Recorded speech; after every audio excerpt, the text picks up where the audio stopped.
Welcome, dear viewers, to our countdown of the top 5 wizards in Middle-earth.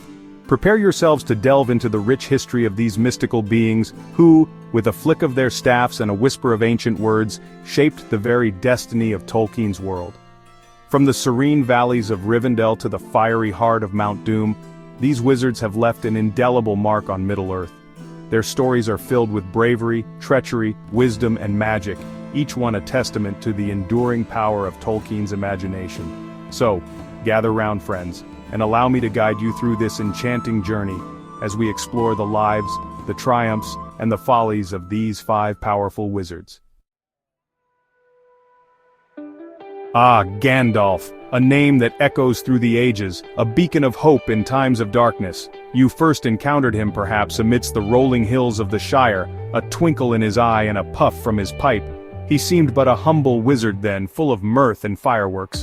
But do not be fooled by appearances, dear viewers, for Gandalf the Grey bore a strength that belied his whimsical demeanor. He was a master strategist, a wise counselor to kings and hobbits alike. Remember his pivotal role in The Hobbit? It was Gandalf who urged Bilbo Baggins out of his comfortable hobbit hole and into the vast unknown. And in The Lord of the Rings, oh, what trials he faced. He stood against the Balrog, a fiery demon of Morgoth, sacrificing himself to save the Fellowship. But death, as we know, is but another path for one such as Gandalf. He returned more powerful than ever, as Gandalf the White, guiding the forces of good to ultimate victory. Saruman. Once he was the wisest of the Astari the wizards sent to Middle-earth. He was the one they called Saruman the White, the head of their order. But power, as it so often does, corrupted him. Seduced by the dark whispers of Sauron, Saruman fell from grace. He desired the One Ring for himself, seeking to rule Middle-earth with an iron fist. Remember Isengard, that once beautiful fortress twisted and defiled by his ambition? He bred orcs, felled ancient forests, and unleashed his wrath upon Rohan. In the end, his thirst for power proved his undoing. His armies were defeated, his staff broken, and he was left a shell of his former self, whispering bitter curses from the shadows. A tragic end for a wizard who had once held such promise. Chapter 3. Now let us turn our attention to Radagast the Brown.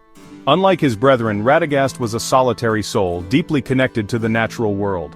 He lived amongst the trees and creatures of Middle-earth, speaking their language, feeling their joys and sorrows.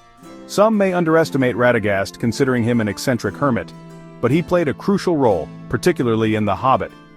It was he who discovered the necromancer's taint in Dol Guldur, a vital piece of information that he entrusted to Gandalf. Radagast may not have wielded a fiery sword or commanded armies, but his love for nature and his deep understanding of its secrets made him a powerful ally in the fight against Sauron. Chapter 4. Alatar and Pallando, the 2 blue wizards, are shrouded in mystery. Tolkien himself wrote very little about them, leaving much to the imagination of we who cherish his world. We know that Alatar, along with his companion Pallando, journeyed east long ago, into the far reaches of Middle-earth. Their mission. It remains a subject of much debate among scholars of Tolkien's work. Some believe they sought to thwart Sauron's influence in those distant lands, working in secrecy to rally resistance against the Dark Lord.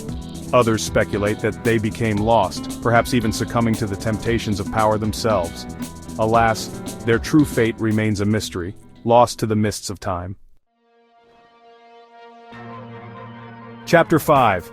Pallando, the twin of Alatar, is an enigma wrapped in a riddle. He stands alongside his brother as a shadowy figure in the annals of Middle-earth history. What became of Pallando in those far-off lands? Did he remain by Alatar's side, or did their paths diverge? Did they find success in their mission, or did they meet a tragic end? We can only speculate, piecing together fragments of lore and whispers from the East. But one thing is certain, the mystery surrounding Pallando adds a layer of depth and intrigue to Tolkien's already rich tapestry of characters. And so, we come to the end of our journey through the lives of these remarkable wizards. We have witnessed their triumphs and their failures, their wisdom and their folly. But above all, we have glimpsed the enduring power of Tolkien's imagination, a world where magic is real and hope always persists. Thank you for joining us on this magical journey through Middle-earth. I trust you found it as enlightening as it was enjoyable. Remember, even in the darkest of times, there is always a flicker of light, a spark of magic waiting to be kindled. Don't forget to like, comment, and subscribe for more Tolkien lore and fantasy content. Until next time, may the road lead you ever on.